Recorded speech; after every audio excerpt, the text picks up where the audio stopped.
सारं व्याप्तं येन चराचरं तत्पदं दर्शितं येन तस्मै श्रीगुरवे नमः। शङ्करं शङ्कराचार्यं केशवं बादरायणं सूत्रभाष्यकृतौ वन्दे भगवन्तौ पुनः पुनः। ईश्वरो गुरुरात्मेति मूर्तिभेदविभागिने व्योमवद्व्याप्तदेहाय दक्षिणामूर्तये नमः। ओम शांति शांति शांति।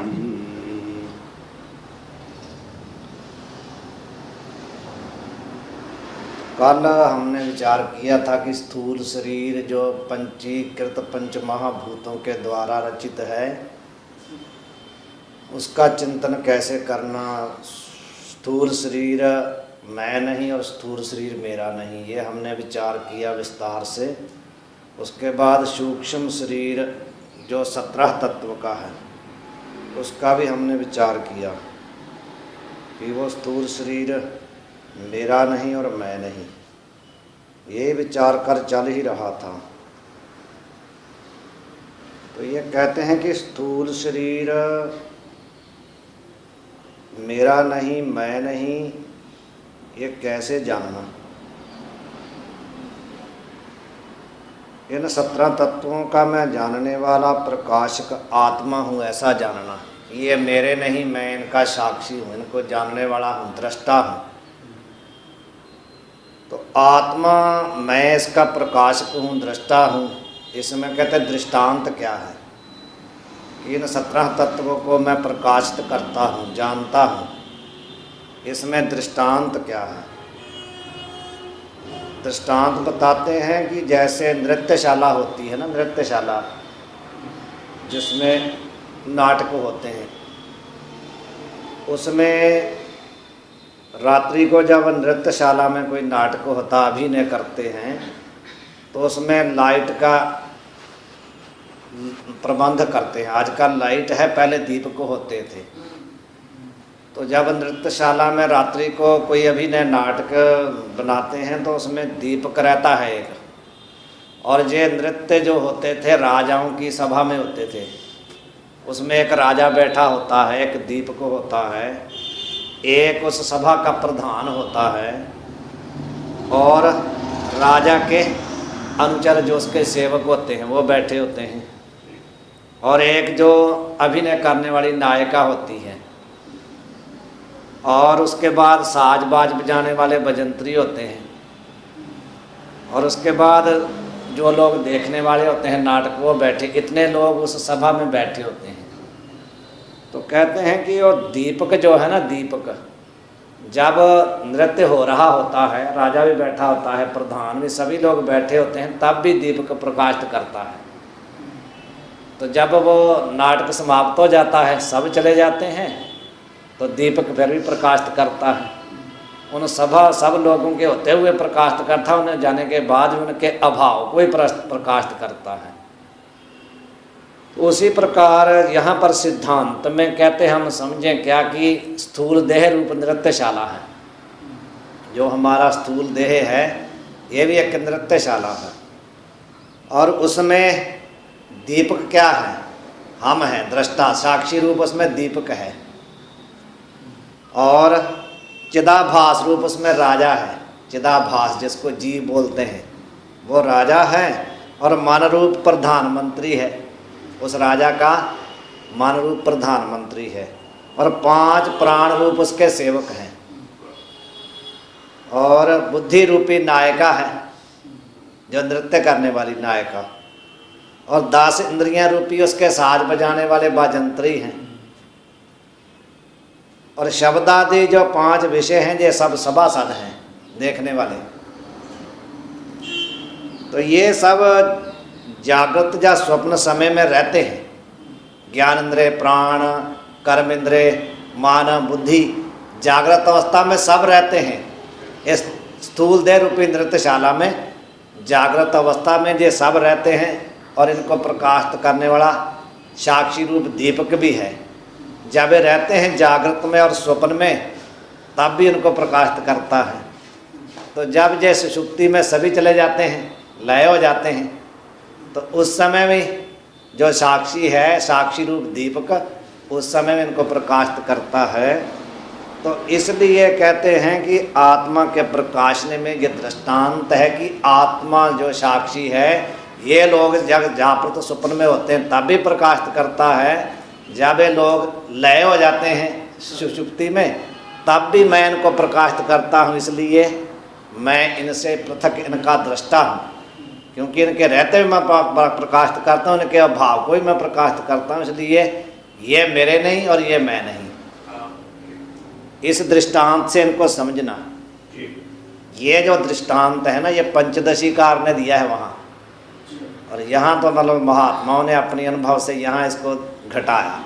ये पंचदशीकार का दृष्टांत है। फिर ये कैसे जानना, इसी दृष्टांत को कहते खोल के बताओ। जागृत अवस्था में इंद्रियां और अंतःकरण इन दोनों की सहायता से मैं प्रकाशता हूँ। इनको जागृत में मैं कैसे प्रकाशित करता हूँ? तो जागृत में जो हमारी इंद्रियां हैं और अंतःकरण है वो दोनों होते हैं, काम करते हैं ना।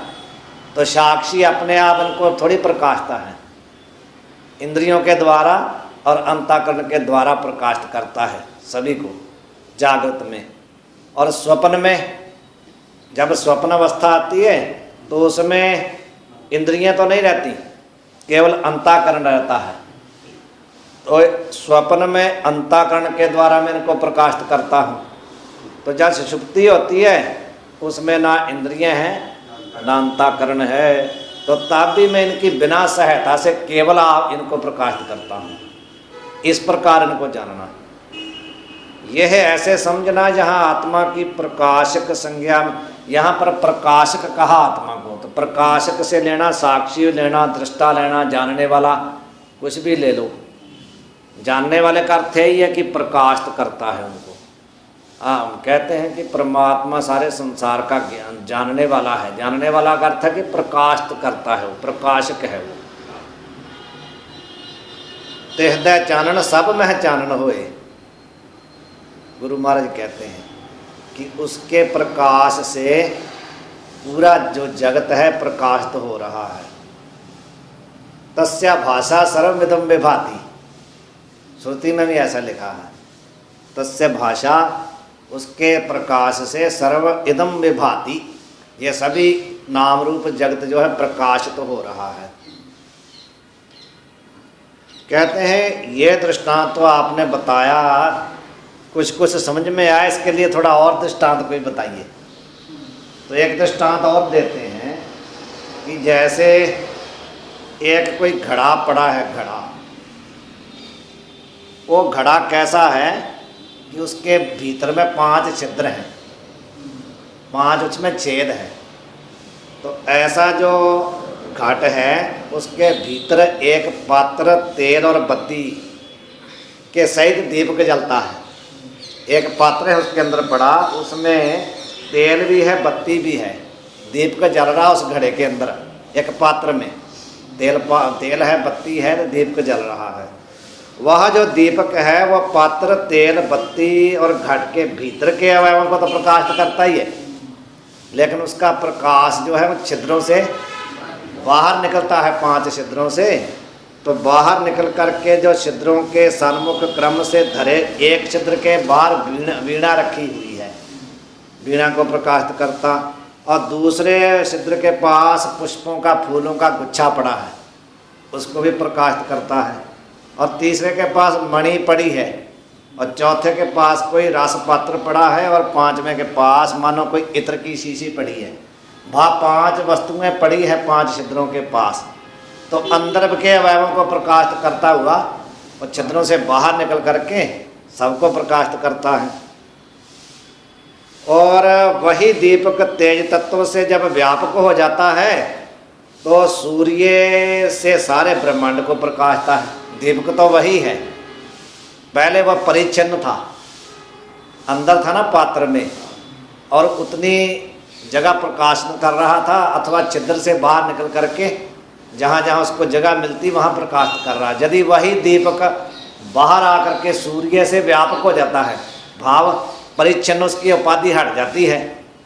उपाधि हटा दो तो व्यापक रूप से सूर्य रूप बन के सारे ब्रह्मांड को प्रकाशित करता है। तेज वही है और वही दीपक प्रकाश रूप विशेष व्यवहार को त्याग कर, जब उसका जो विशेष व्यवहार था दीपक रूप, उसको त्याग करके तो महातेजमय हो जाता है। वो जो व्यापक तेज है उसके रूप में जब हो जाता है तो सामान्य रूप से सब जगह व्यापक करके सबको प्रकाशित करता है। ये दृष्टांत बताया। इसी प्रकार यहाँ कहते हैं ऐसे ही 5 ज्ञानेंद्रिय रूप छिद्र, छिद्र वाला क्या है, स्थूल देह रूपी घट है, घड़ा है। जैसे उसमें 5 छिद्र थे, ऐसे ही 5 ज्ञानेंद्रिय रूप छिद्र वाला ये स्थूल देह रूपी घड़ा है। और इसके भीतर हृदय कमल रूप एक पात्र है। जो हृदय कमल है हमारा, ये पात्र है। इस पात्र में मन रूप तेल पड़ा है और बुद्धि रूप बत्ती है। उस पर आरूढ़ आत्मा रूप दीपक है। जो हमारी बुद्धि है, उस बुद्धि में आरूढ़ आत्मा रूप दीपक है। वह दीपक क्या करता है, हृदय रूप जो पात्र है उसको भी प्रकाशित करता है और मन रूप तेल को भी प्रकाशित करता है और बुद्धि रूपी जो बत्ती है उसको भी प्रकाशित करता है। और देह के भीतर के ये सब अवयव हैं और इंद्रिय रूप जो छिद्र हैं, इन सभी को प्रकाशता हुआ, ज्ञानेंद्रिय रूपी छिद्रों को प्रकाशता हुआ, इंद्रियों से संबंध रखने वाले शब्द आदि विषयों को भी प्रकाशित करता है। जैसे वो घट बाहर जो जो उसके सामने आता है उसको प्रकाशित करता, उसी प्रकार और इंद्रियों द्वारा प्रकाशता है इनको जो बाहर विषय हैं, भाव इनको जानता है। वही दीपक माया की व्यापकता द्वारा ईश्वर रूप से ब्रह्मांड आदि सर्व बाह्य प्रपंच को प्रकाशता है। जब वही दीपक जो है ना, आत्मा रूपी दीपक, वह माया की व्यापकता द्वारा जब अंदर रहता है तो जहाँ अविद्या है, जीव की जो व्यष्टि को प्रकाशित करती है, जब वो बाहर आता है तो समष्टि रूप में माया के द्वारा व्यापक ईश्वर रूप बन के सारे ब्रह्मांड को प्रकाशित करता है। और वही दीपक यदि जीव ईश्वर जो व्यवहार है इसको त्याग देता है, आत्मा रूपी दीपक, तो सामान्य रूप से सर्वव्यापी है। जिस प्रकार उसका दृष्टांत इसी प्रकार समझना भी, जब वो अंदर है तो अंदर के अवयव और ज्ञानेंद्रियों के द्वारा जो बाहर के विषय उनको प्रकाशित करता है। तो जब माया रूपी उपाधि के साथ लगता है तो ईश्वर रूप में हो करके ब्रह्मांड को प्रकाशित करता है। तो जब माया को भी त्याग देता है, माया रूपी उपाधि को छोड़ देता है, तो सामान्य रूप से सर्वत्र व्यापक है। एक राम दशरथ का बेटा, एक राम घट घट में लेटा, एक राम का सगल पसारा, एक राम सब हूँ ते न्यारा। वो ही राम है, उसका कोई अंतर नहीं है। 4 राम नहीं है वहाँ, एक ही राम है।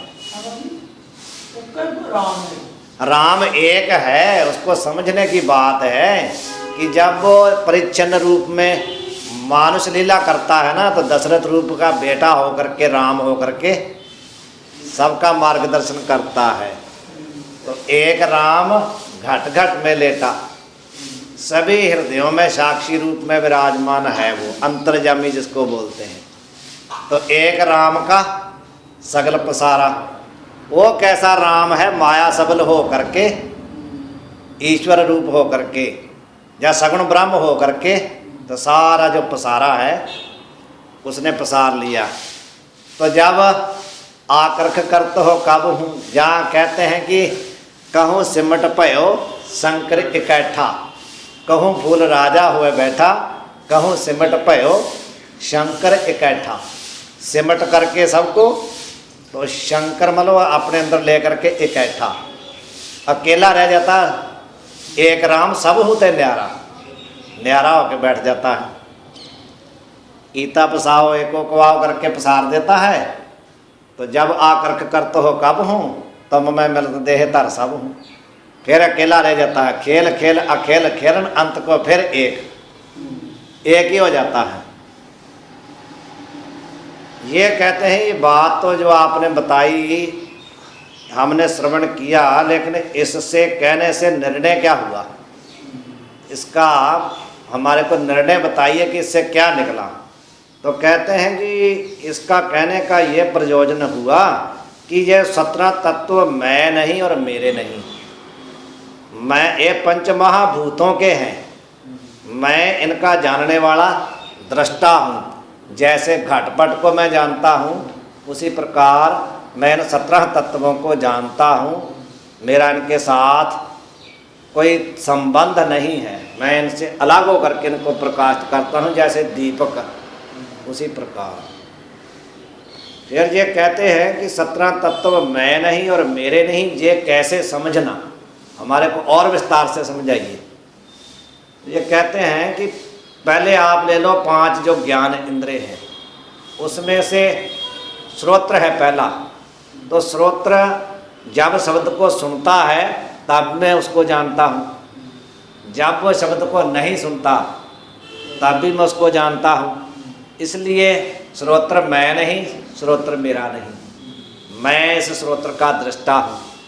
उसी प्रकार जो त्वचा है, चक्षु है, जिह्वा है, त्वचा किसकी है, वायु की है, मेरी नहीं है, ना मैं हूँ ना मेरी है त्वचा। और जो चक्षु है वो तेज का है, चक्षु जब देखता तब भी जानता हूँ, जब नहीं देखता तब भी मैं जानता हूँ, इसलिए मैं उसका दृष्टा हूँ। और जिह्वा जल की है, रसना, ये जब रस को ग्रहण करती तब भी मैं जानता हूँ, जब नहीं ग्रहण करती तब भी मैं जानता हूँ। ग्रहण करती है जागृत में और नहीं ग्रहण करती सुषुप्ति में जा करके, तब भी मैं जानता हूँ। उसी प्रकार घ्राण, ये पृथ्वी का इंद्रिय है, ये भी जब गंध को ग्रहण करता है तब भी मैं जानता हूँ, जब नहीं ग्रहण करता तब भी जानता हूँ। इसलिए मैं इन सब का 5 ज्ञान इंद्रियों का दृष्टा हूँ। ना मैं ज्ञान इंद्रिय हूँ ना ज्ञान इंद्रिय मेरे हैं। कोई नहीं कहता कि मैं आँख हूँ, सब कहते हैं आँख मेरी है, मेरे कान हैं, मैं कान हूँ, ऐसा कोई नहीं कहता। ये बच्चा भी नहीं कहता। सामान्य रूप से सबको ज्ञान है कि मैं कान नहीं हूँ, मैं आँख नहीं हूँ। बच्चे को भी ये ज्ञान है, उसको पूछो तो कहता मेरा कान है, मैं कान है, ऐसा नहीं कहता। इसका मतलब ये हुआ कि हम सामान्य रूप से अपने आप को जानते हैं। बच्चा भी जानता है, हम भी जानते हैं, सामान्य रूप से हम अपने आप को जानते हैं। सामान्य रूप जब किसी चीज़ का अध्यास होता है ना, भ्रम होता है, तो उसमें क्या क्या, उसमें सामग्री क्या होती है। जब भी कहीं भ्रम होता है किसी वस्तु का, उसमें सामग्री ये होती है कि उस चीज़ को हम सामान्य रूप से जानते हैं, विशेष रूप से नहीं जानते। जिस चीज़ को हम विशेष रूप से जानते हैं उसका भी भ्रम नहीं होता, और जिस चीज़ को हम सामान्य रूप से जानते ही नहीं उसका भी भ्रम नहीं होता। ये याद रखने वाली बात है। जिस वस्तु को हम सामान्य रूप से कभी जानते ही नहीं, सुना ही नहीं, उसमें भी भ्रम नहीं होता।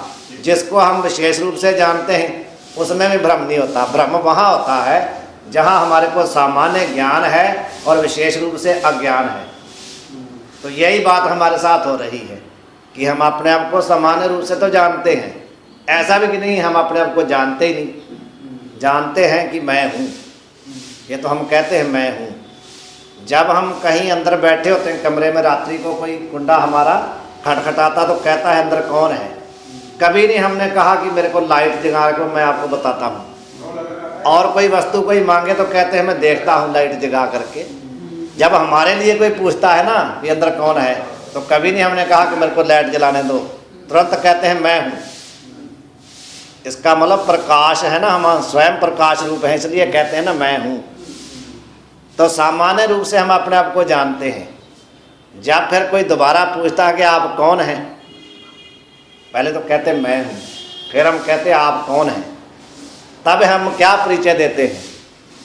तब हम अपना असली परिचय तो हमारे को मालूम नहीं है, तब नकली परिचय देते हैं कि मैं रामलाल हूँ, मैं श्यामलाल हूँ। क्योंकि रामलाल श्यामलाल नाम है, वो माता पिता का दिया हुआ है, वो हमारा नहीं है। सामान्य रूप से हम जानते हैं, विशेष रूप से जानते नहीं। इसलिए जब विशेष कोई परिचय पूछता है तो विशेष हमारे को ज्ञान नहीं है, तो हम कहते हैं कि मैं फलां हूँ फलां हूँ। इसलिए वो हमारा परिचय जो विशेषता उसको हम जानते नहीं। यही बात कह रहे हैं कि सामान्य रूप से तो हम जानते हैं और विशेष रूप से नहीं जानते। ये 5 ज्ञान इंद्रियों के लिए बताया कि 5 ज्ञान इंद्रियों के मैं इस प्रकार मैं प्रकाशित करता हूँ। उसी प्रकार 5 कर्मेंद्रिय हैं। पहला जो वाणी है, वाक है, जब वाणी बोलती है तब भी मैं जानता हूँ, जब वाणी नहीं बोलती तब भी मैं जानता हूँ। तो इसलिए मैं उसका दृष्टा हूँ, जानने वाला हूँ। ना मैं वाणी हूँ, ना वाणी मेरी है। उसके बाद पाणी हाथ है। हाथ किसका है? वायु का है। वायु से आया है ना हाथ, वायु के रजोगुण से बना है हाथ। तो जब हाथ कोई काम करता है तब भी मैं जानता हूँ। तो मैं कह देता हूँ कि आज मेरे हाथ काम नहीं करते। इसका मतलब जब ये काम करते तब भी मैं जानता हूँ, जब नहीं काम करते हाथ तब भी मैं जानता हूँ। तो जानने वाला अलग होता है, जिसको जानता है वो अलग होता है। साक्षी इसलिए गवाह कहते या साक्षी कहते एक ही बात है। गवाह खड़ा होता है तो उसका झगड़ा दोनों का होता है, उसका उसके साथ कोई संबंध नहीं होता, इसलिए वो गवाह होता है। उसने झगड़ा नहीं किया लेकिन वो कहता मैंने देखा है इनको दोनों को झगड़ते हुए, तो साक्षी अलग हुआ ना। इसी प्रकार ये इंद्रिय है या प्राण है, जो कुछ भी संघात है, वो काम करते हैं तब भी हम जानते हैं, जब वो काम नहीं करते तब भी मैं जानता हूँ, इसलिए मैं दृष्टा हूँ। उसके बाद ये कहते हैं कि प्राण और अंतःकरण 2 आपने बताए, इनको कैसे समझना।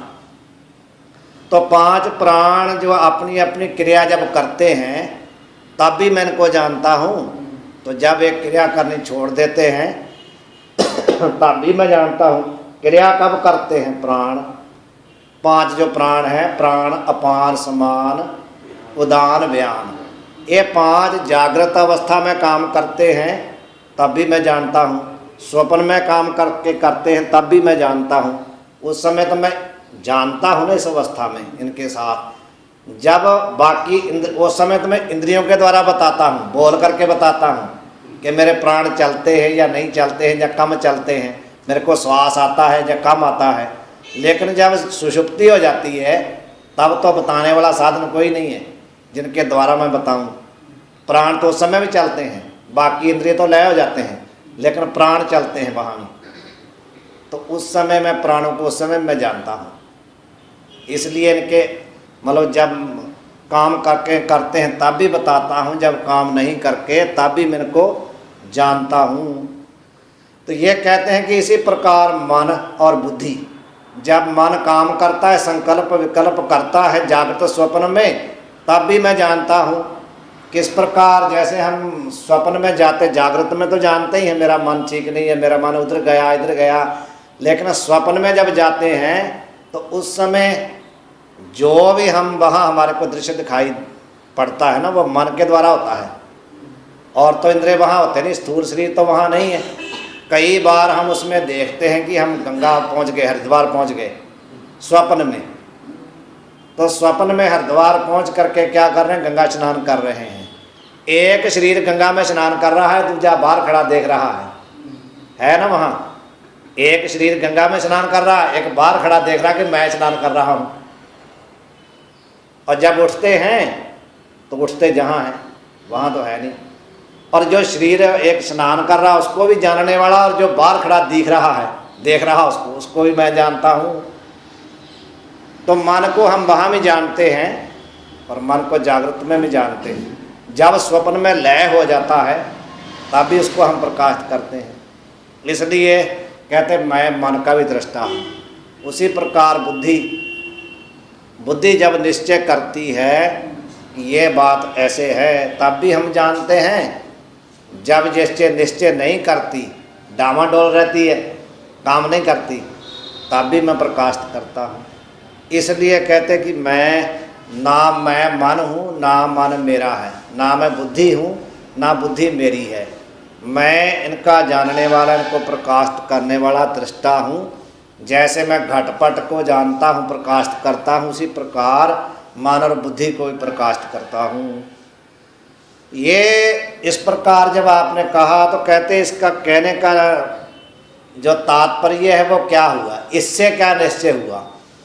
इस बात से यह निश्चय हुआ कि चिदाभास सहित 17 तत्वों वाला जो लिंग शरीर है, जो लिंग शरीर भी उसको कहते हैं, सूक्ष्म शरीर भी उसी को कहते हैं। जो 17 तत्वों वाला सूक्ष्म शरीर है वो चिदाभास के सहित है।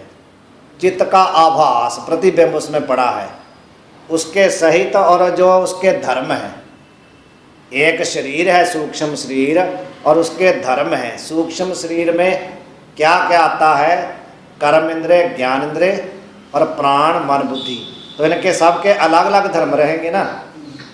ये तो पूरा ढांचे का नाम सूक्ष्म शरीर है। सूक्ष्म शरीर और सूक्ष्म शरीर के धर्म, उसमें से पुण्य पाप ये है, अंतःकरण में रहते हैं। सुख दुख है, पुण्य पाप है, ये सब अंतःकरण के धर्म हैं। और उनका जो फल सुख दुख है, पाप पुण्य में धर्म है शरीर के, और उसका जो फल है सुख दुख वो, और लोक परलोक में आना जाना, ये भी चिदाभास के सहित सूक्ष्म शरीर का धर्म है ना। ये तो शरीर जाता नहीं है, ये शरीर नहीं जाता स्थूल शरीर, लेकिन चिदाभास के सहित जो सूक्ष्म शरीर है आवागमन उसी का होता है, ये भी उसका धर्म है। उसके बाद कहते हैं कि वैराग्य है, शमदमादि है, राग द्वेष है, हर्ष शोक है, निद्रा, आलस, प्रमाद, ये सब राजसी अंतःकरण की राजसी, सात्विकी, तामसी वृत्तियां हैं। सात्विकी वृत्ति से और राजसी से, तामसी से ये सब होते हैं। निद्रा है, आलस है, प्रमाद है, शोक है, वैराग है, ये सब रजोतमो सतों के द्वारा होते हैं। ये अंतःकरण के धर्म हुए, ये जितने धर्म हैं। उसके बाद क्षुधा पिपासा, ये प्राणों का धर्म है। उसके बाद अंधपना, बहरापना, गूंगापना, ये इंद्रियों का धर्म है। ये जितने धर्म हैं, ये सब जो धर्म है ये मेरे नहीं और मैं नहीं। ये 17 तत्वों को जानने से जय हुआ कि ना तो मैं सूक्ष्म शरीर हूँ, ना मैं सूक्ष्म शरीर के धर्म हूँ।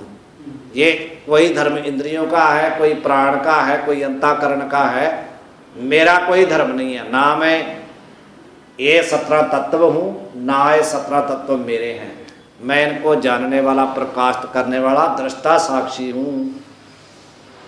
ये कहते हैं भी लोक परलोक में आपने कहा गमन आगमन चिदाभास सहित सूक्ष्म शरीर का धर्म है। लोक परलोक में आना जाना किसका धर्म है? चिदाभास के सहित सूक्ष्म शरीर का। तो ये कैसे जानना, ये बताइए। कहते भी अंतःकरण जो है ना, वो अंतःकरण परिच्छिन्न है, व्यापक नहीं है। क्योंकि अविद्या की दृष्टि से है ना, वो अविद्या है, अविद्या उपाधि वाला है। तो कहते हैं कि जो अंतःकरण कहो या लिंग शरीर कहो, वह परिच्छिन्न है और इसका प्रारब्ध कर्म के बल से गमन आगमन संभव है। गमन आगमन कब होता है? प्रारब्ध कर्म के बल से होता है ना। प्रारब्ध जब तक है तब तक ये चलता है, जब प्रारब्ध समाप्त होती है तो इसका गमन आगमन संभव है। और मैं आकाश की भांति व्यापक हूँ। जो परिच्छिन्न होता है ना, परिच्छिन्न का अर्थ होता है जो देश काल वस्तु से जिसको हम बांट सकते हैं उसको परिच्छिन्न कहते हैं। बहुत थोड़ी जगह होता है। तो अंतःकरण जो है वो परिच्छिन्न है, थोड़ा है ना, व्यापक नहीं है। तो आवागमन किसका होता है? जो परिच्छिन्न होता है। वही भी परिच्छिन्न वस्तु होती है, उसको हम यहाँ से वहाँ ले जा सकते हैं। तो जो व्यापक होता है, जैसे आकाश है, उसको हम कहीं ले जा नहीं सकते। तो जब आकाश व्यापक है, वो कहीं नहीं आता जाता, तो कहते मैं कैसे जाऊंगा? लिंग शरीर आता जाता है, मैं व्यापक हूँ, इसलिए मेरा आवागमन जो धर्म है वो मेरा नहीं है, लिंग शरीर का धर्म है। तो हम उससे भी अलग हुए, लिंग शरीर से। उसका जो धर्म है आवागमन, उससे भी अलग हुए। तो ना ये शरीर मेरा है, ना मैं शरीर हूँ, ना आवागमन मेरा धर्म है, क्यों मैं इससे अलग हूँ, क्योंकि मैं व्यापक हूँ, मेरा आना जाना नहीं होता। उसके बाद कहते हैं कि आपने कहा कि सात्विकी, राजसी और तामसी जो वृत्तियां हैं वो मैं नहीं। शोक है, हर्ष है, आलस है, निद्रा है, प्रमाद है, ये सब राजसी, सात्विकी और तामसी वृत्तियों के धर्म है ना, तो ये मैं नहीं ना मेरे धर्म है। इसको दृष्टांत से कहते समझाइए, ये कैसे समझ में आए।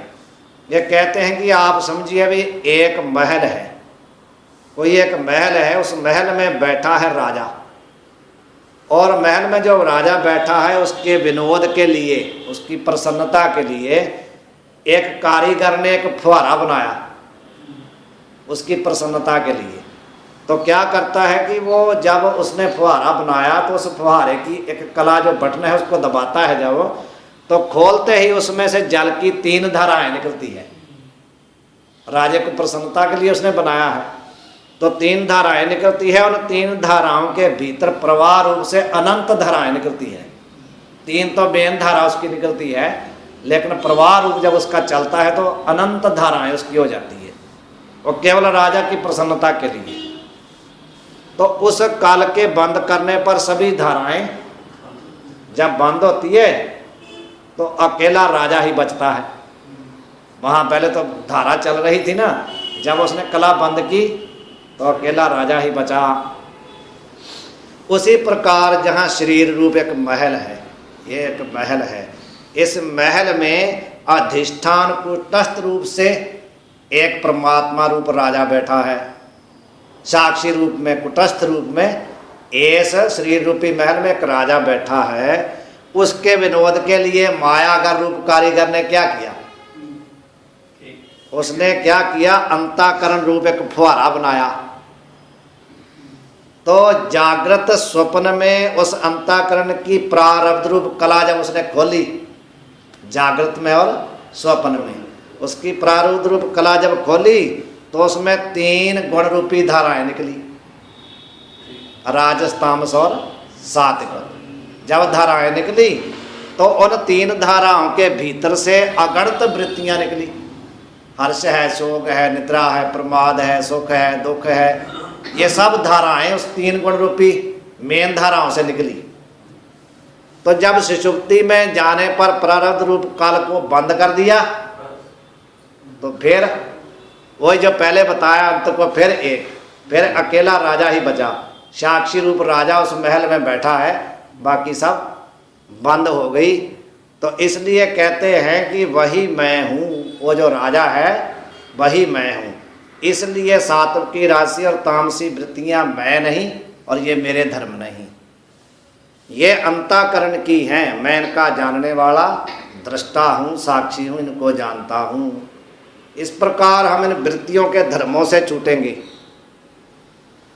फिर कहते हैं कि आपने कहा कि अंधपना और मंदपना और पटुपना ये इंद्रियों का धर्म है।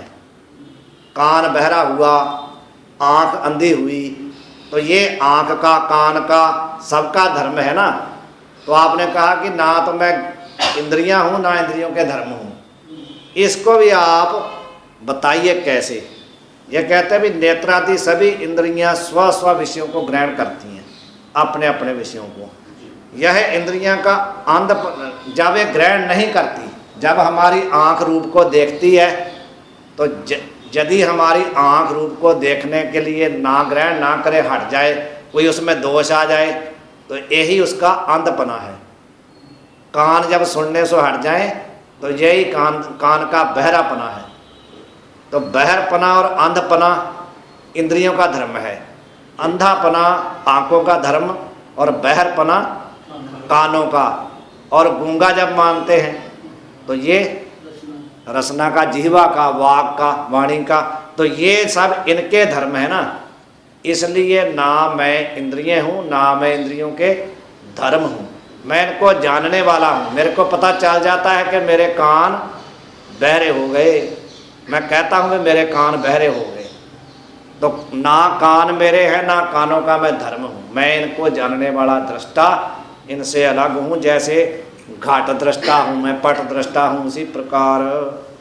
फिर कहते हैं कि स्व स्व विषयों को स्वल्प ग्रहण करे, यह इनका मंदपना है। मंदपना क्या है? ग्रहण तो करती है, जैसे हम कहते हैं भी इसकी बुद्धि मंद है, ग्रहण तो करती है लेकिन कम ग्रहण करती है, इसलिए मंदपना हुआ। फिर कहते हैं कि स्व स्व विषयों को स्पष्ट ग्रहण करे, ये इसका पटुपना है। कहते हैं ना बहुत पटु है, बहुत चतुर है। पटु का अर्थ होता है चतुर, बहुत पटु का मतलब चतुर होता है, तो जो बहुत शीघ्र समझता है। तो ये पटुता भी इंद्रियों का धर्म है, मंदपना भी इंद्रियों का धर्म है।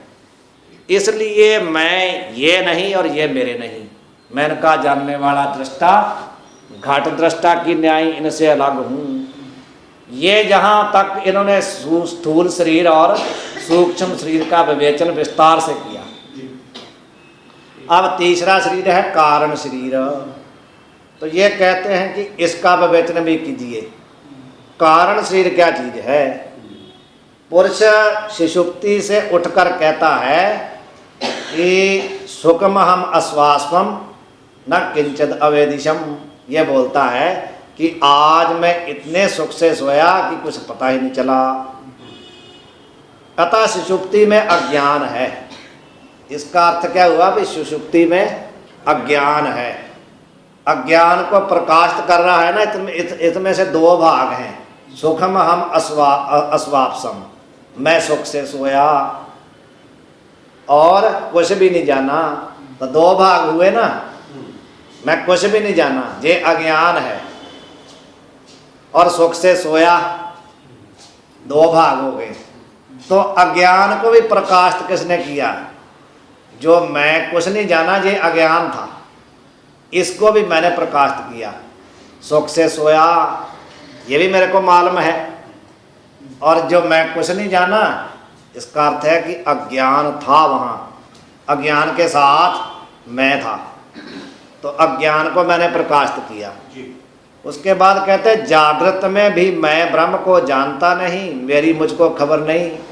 ऐसा कहते हैं हम, मैं नहीं जानता ब्रह्म क्या होता है। जागृत में भी कहते हैं ना, मेरे को नहीं मालूम। जहाँ कहते हैं कि मेरे को आज मेरी खबर नहीं है, मैं कहाँ हूँ। जागृत में भी कभी कभी हम बोलते हैं कि आप इसकी बात करते, मेरे को तो अपनी खबर नहीं है। ये तो हम आम बोलते हैं, मेरे को अपनी होश नहीं, मेरे को अपनी खबर नहीं, मैं यह नहीं जानता, मैं वह नहीं जानता, कभी कहते हैं हम जागृत में। इसलिए ये हमारा अनुभव है कि जागृत में भी अज्ञान है। ये तो हमारा अनुभव है ना, अनुभव किया हमने कि मैं नहीं जानता, ये नहीं जानता, वो नहीं जानता। तो ये अनुभव की चीज़ है कि जागृत में भी अज्ञान है। और सुषुप्ति में कौन सा है? मैं कुछ नहीं जाना, मेरे को नहीं पता चला, वहाँ भी अज्ञान है। तो फिर कहते कि स्वप्न का कारण भी निद्रा रूप अज्ञान है। स्वप्न में भी निद्रा रूप अज्ञान है। तो तीनों अवस्थाओं में अज्ञान है। यह अज्ञान ही कारण देह है, इसी को कारण देह कहते हैं। कारण इसलिए कहते हैं इसको कि ये स्थूल और सूक्ष्म जो है ना, उसका कारण है, इसलिए उसको कारण कहते हैं। और इसका ज्ञान होने पर विनाश होता है, इसलिए इसको देह कहते हैं। तो कारण देह हुआ, कारण देह उसका नाम है ना। कारण इसलिए कि जो सुषुप्ति और जो आप स्थूल शरीर है, सूक्ष्म, उसका हेतु है, इसलिए कारण।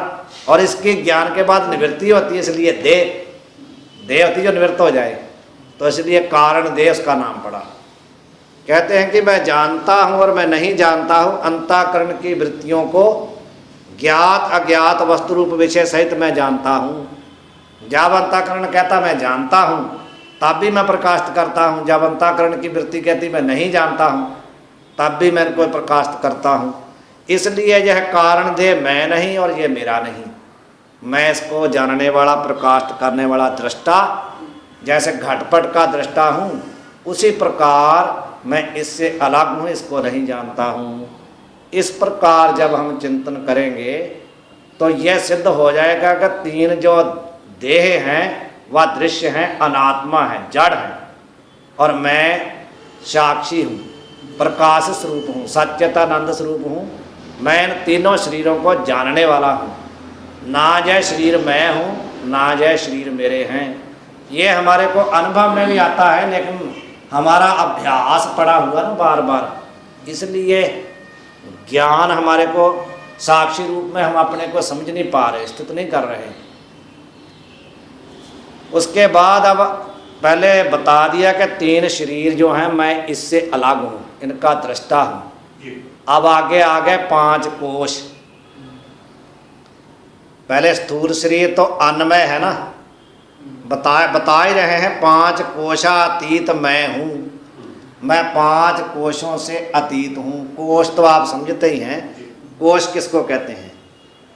जिसमें खजाना होता है उसको कोश कहते हैं, अथवा जो तलवार का म्यान होता है उसको भी कोश कहते हैं, जिसमें कोई चीज़ रखी जाती है जैसे डिब्बी होती है। तो जहाँ पर कोश से क्या लेना, कोश की तरह है, आत्मा को कोश की तरह जिसने ढका हुआ है, जैसे कोश ढकता है ना खजाने को या कृपान को, उसी प्रकार यहाँ कोई ऐसा कोश नहीं है, कोश के सदृश भाव जिसने आत्मा को ढक रखा है। तो ये कहते हैं कि 5 कोशों से मैं अतीत हूँ। अतीत मतलब अलग हूँ, निर्लेप हूँ। तो 5 कोश कौन कौन से हैं? तो पहला कोश है अन्नमय कोश। अन्नमय कोश का अर्थ है जो माता पिता ने खाया हुआ अन्न, उसके रस से जो बना है और अन्न के रस से ही चलता है और अंत में अन्न में ही लय हो जाता है, जो उसको कहते हैं अन्नमय कोश। तो ये शरीर जो स्थूल शरीर है माता पिता के अन्न के रस से बना है और अन्न से ही चलता है, अंत में अन्न में लय हो जाता है, इसलिए ये जो बाहरला शरीर है ये है अन्नमय कोश। और दूसरा कोश है प्राणमय कोश, जो हमारे प्राण हैं, प्राण स्वरूप कोश। और तीसरा मनोमय कोश, मन रूपी कोश। और चौथा है विज्ञानमय कोश, विज्ञान कहते हैं बुद्धि को, बुद्धि रूपी कोश। और चौथा है आनंदमय कोश, आनंदमय मतलब कारण शरीर, वो है कारण शरीर। पहला जो स्थूल शरीर है अन्नमय रूप है, और जो सूक्ष्म शरीर है वो 3 कोशों का बना हुआ है, प्राणमय, मनोमय, विज्ञानमय रूप जो कोश है 3, उन्हीं को सूक्ष्म शरीर कहते हैं। और 5वां जो आनंदमय है वो है कारण शरीर। तो ये कहते हैं कि ये जो 5 कोश हैं नात्मा, ये आत्मा नहीं है, अनात्मा है ये भी। तो इसलिए ये आत्मा को ढकने वाले हैं, आत्मा से अलग हैं।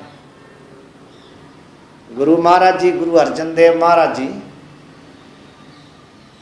जब गए थे यहाँ से ना, पहले भी एक दिन बात चली थी, महाराज जी जब गए थे यहाँ से, एक बार महाराज जी के जो ताया थे ना, ताया, उनके पुत्र की शादी थी, तो वहाँ यहाँ आए वो गुरु रामदास जी के पास, भाई शादी में आप चलो।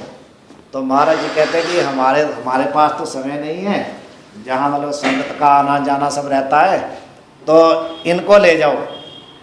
तो सब पृथ्वीचंद को कहा, उन्होंने भी नहीं माना, महादेव जी को कहा, उन्होंने भी नहीं माना। तो बारी आई गुरु अर्जन देव जी की, तो महाराज जी ने गुरु अर्जन देव जी को कहा, तो उन्होंने कहा पिताजी 7 वचन मैं जाता हूँ।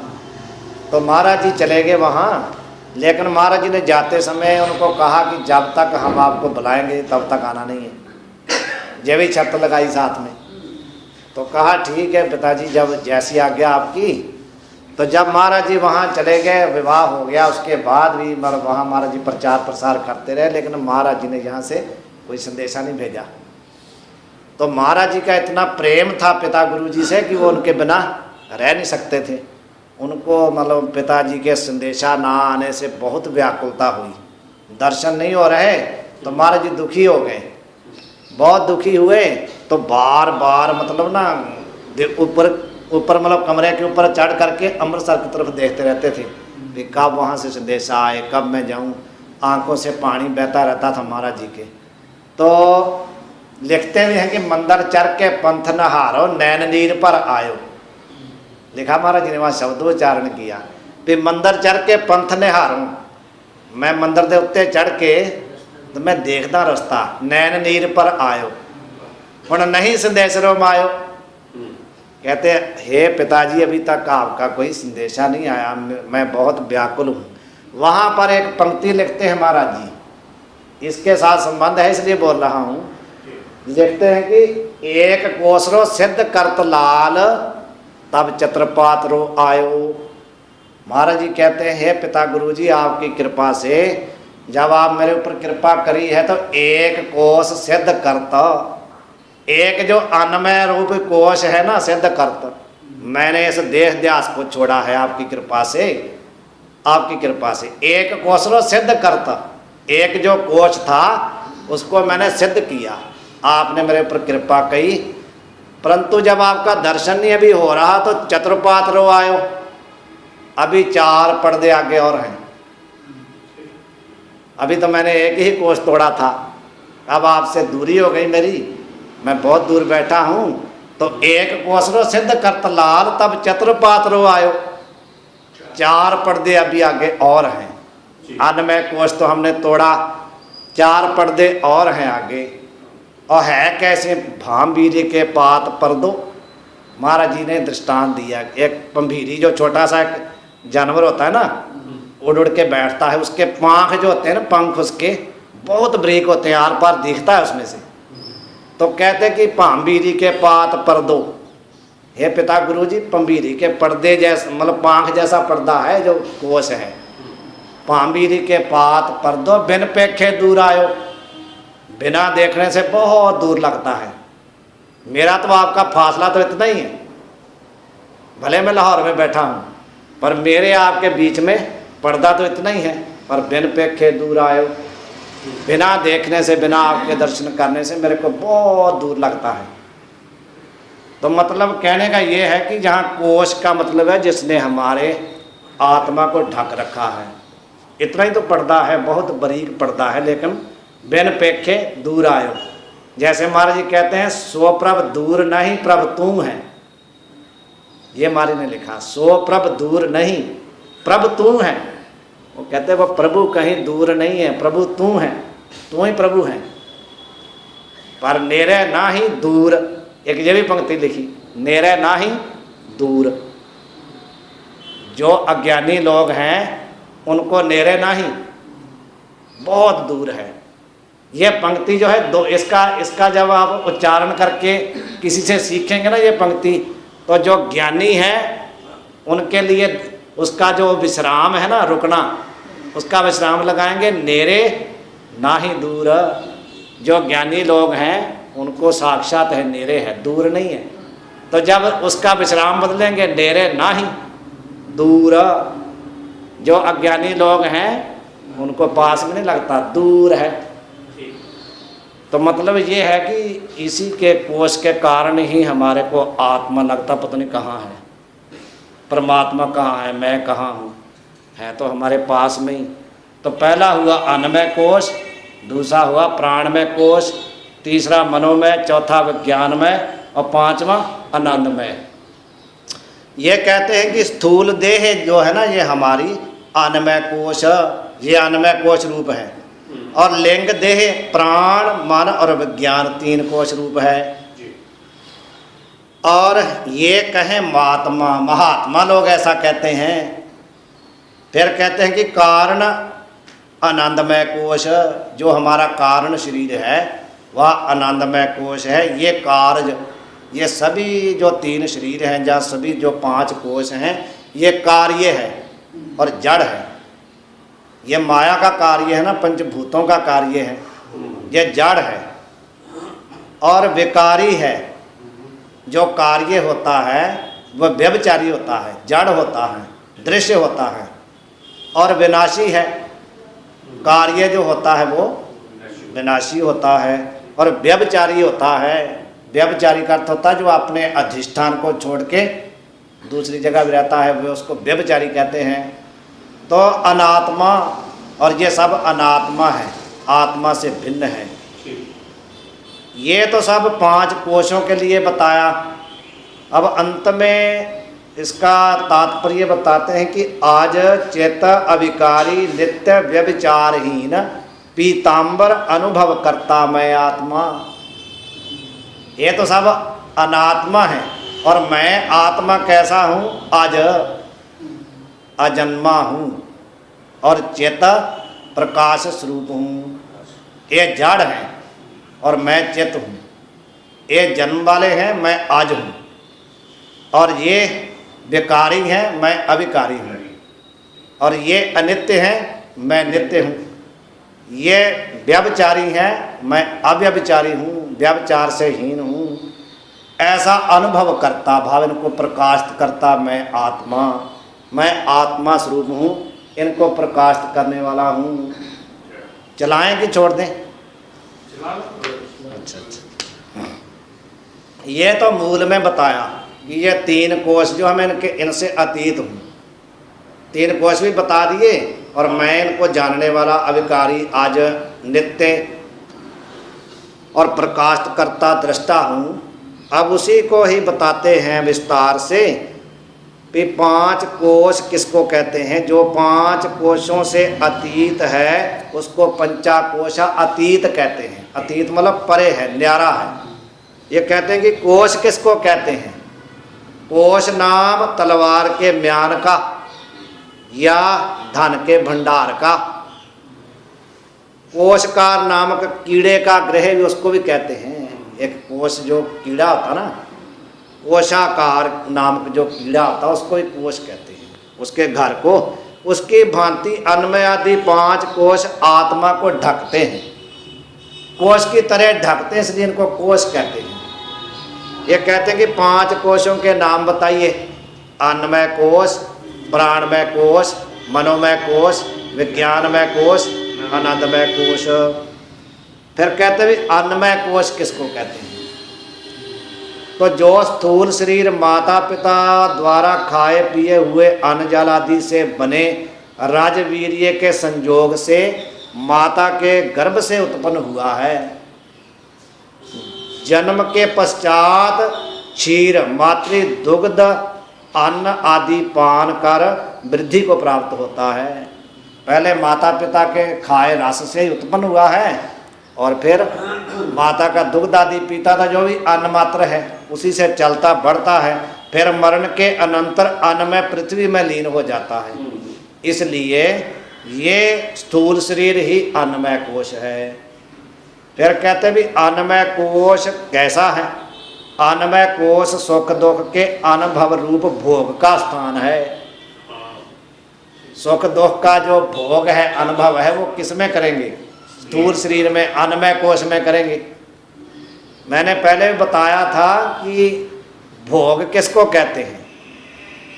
सुख दुख अन्यत्र साक्षात्कारा भोगा।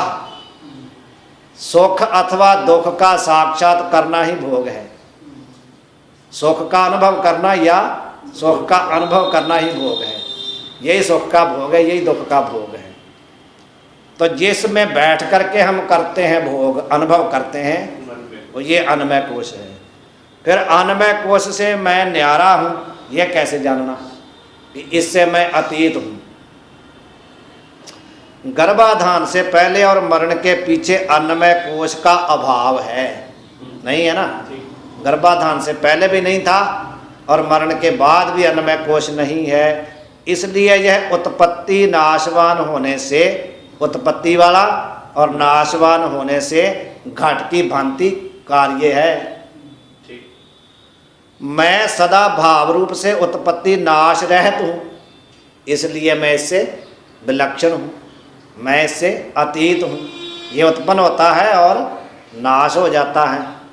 तो मैं ना उत्पन्न होता हूँ, ना जायते म्रियते वा कदाचन, नायम भूत्वा भविता वा न भूयः। नहीं, ना आता है, ना जाता है, ना जन्मता है, ना मरता है। तो मैं ऐसा हूँ, इसलिए मैं इससे अलग हूँ।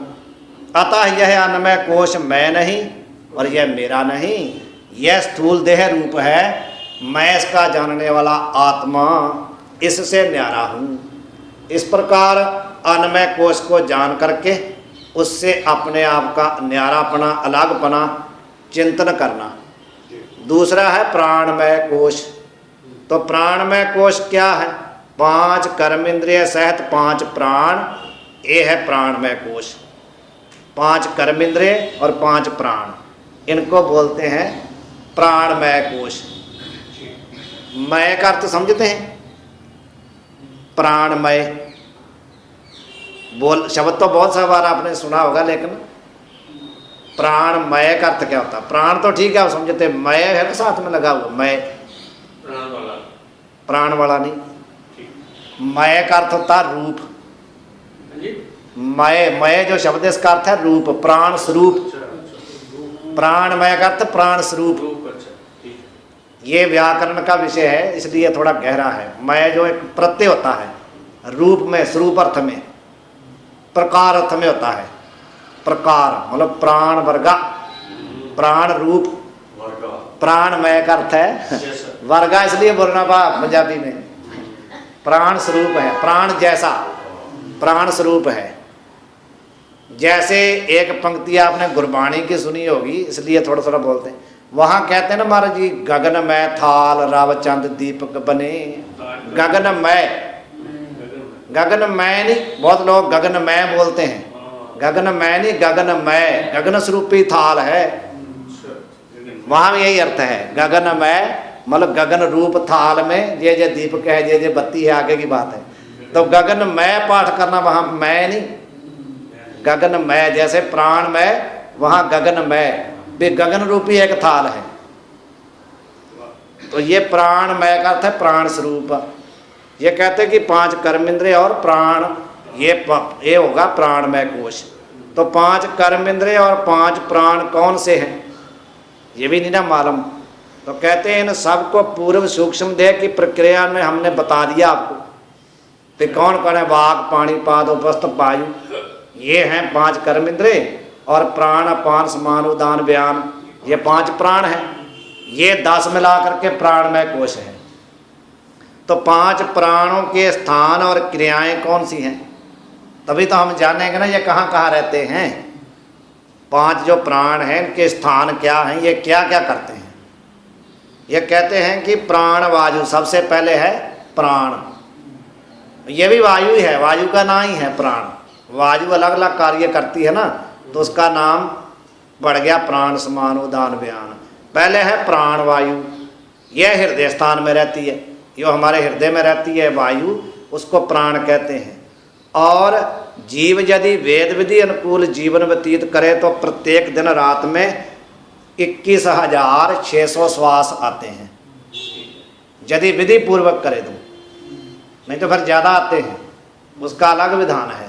तो कोई क्या करता तो कितने श्वास आते हैं वो अलग है, लेकिन यदि विधि पूर्वक करे संयम से तो 21,600 श्वास आते हैं। तो उश्वास लेने रूप क्रिया करता है ना, श्वास उश्वास, लेना और बाहर जाना, लेना और बाहर जाना, इसलिए इसको प्राण कहते हैं। और दूसरा है अपान, ये कहाँ रहता है, गुदास्थान में रहता है जो अपान है। और मलमूत्र व अपवित्र वायु के उत्सर्ग रूप क्रिया करता है, त्यागना। जो मलमूत्र अथवा अपवित्र वायु को त्यागने का काम करता है उसको कहते हैं अपान। और फिर समान वायु, ये कहाँ रहता है, नाभि में, नाभि में रहता है। और जैसे माली कूप जल को अनेक नालियों द्वारा बगीचे में पहुंचाता है ना, उसी प्रकार यह जो समान वायु है भोजन किए गए अन्न आदि को जठरा अग्नि में पचाकर रस रक्त आदि को निकालकर जो हमारी नाड़ियाँ हैं ना, जितनी सभी नाड़ियों में बांट देता है। इसका नाम है समान भाव, सब जगह बांटता है रस अन्न को, खाए पिए को। तो ये कहते हैं कि उसके बाद है उदान वायु। उदान कहाँ रहता है, कंठ में, कंठ में रहता है। और क्या करता, खाए पिए अन्न जल आदि का विभाग करता है। और स्वप्न दिखाना और हिचकी और जम्भाई, छींक डकार इत्यादि लेना, आँखों को खोलना बंद करना, ये सब क्रियाएं उदान की है। और 5वां है व्यान वायु। तो व्यान जो है सर्वांगों में रहता है, सर्वांगों में, पूरे शरीर में रहता है व्यान। पूरे शरीर में जो व्यापक वायु है उसको व्यान कहते हैं। और सब अंगों की संधियों को फेरने का काम करता है। जब हमारे जितनी संधियां, जितने जोड़ है ना, वो जब मुड़ते रहते हैं ना, यदि वे बिगड़ जाए व्यान, तो फिर टांग नहीं मुड़ती, हाथ नहीं मुड़ता, बाँह कुछ भी मतलब नहीं मुड़ेगा। सब अंगों की संधियों को मोड़ना, जोड़ों को, ये इसका काम है। ये 5 प्राण हैं, ये मुख्य प्राण हैं। आगे भी इनके बताए जाते हैं, वो अलग से होते हैं, उनको कोई जानने का बहुत बड़ा नहीं है। ये 5 जो है प्राण हैं, और प्राण आदि वायु शरीर में क्या करते हैं? प्राण आदि वायु सारे शरीर में पूर्ण होकर उसको बल देते हैं। शरीर को बल देता तो वायु तो देता है, इसी से चल रहा है ना। जब वायु निकल जाती है तो राम नाम सत हो जाता है। इंद्रियों को स्वास्वा कार्य में प्रवृत्ति रूप क्रिया के साधन होते हैं। इंद्रियां भी इनकी पावर से काम करती हैं। और कुछ हमारी इंद्री कोई गड़बड़ हो जाए तो काम चलता है, लेकिन प्राण के बिना नहीं होता काम। जब तक प्राण है तब तक कहते कोई बात नहीं, जब तक प्राण है तब तक तो चलेगा, जब प्राण नहीं तो फिर नहीं चलता। बराबर इंद्रियां भी इनके द्वारा चलती हैं और शरीर भी हमारा ये क्रिया करने में बल देते हैं, इंद्रियों को, शरीर को। तो उसके बाद तो आगे आएगा फिर कि प्राण से मैं कैसे न्यारा हूँ, ये सब प्राणमय कोश से मैं कैसे न्यारा हूँ। अभी तक अन्नमय कोश क्या है, अन्नमय कोश से मैं अलग कैसे हूँ, ये बता दिया। और प्राणमय कोश क्या है उसको बता दिया। अब आगे कल को बताएंगे कि मैं प्राणमय कोश से कैसे मैं अलग हूँ, कैसे न्यारा हूँ। हरिओम तत्सत, हरिओम तत्सत। ओम शांति शांति शांति।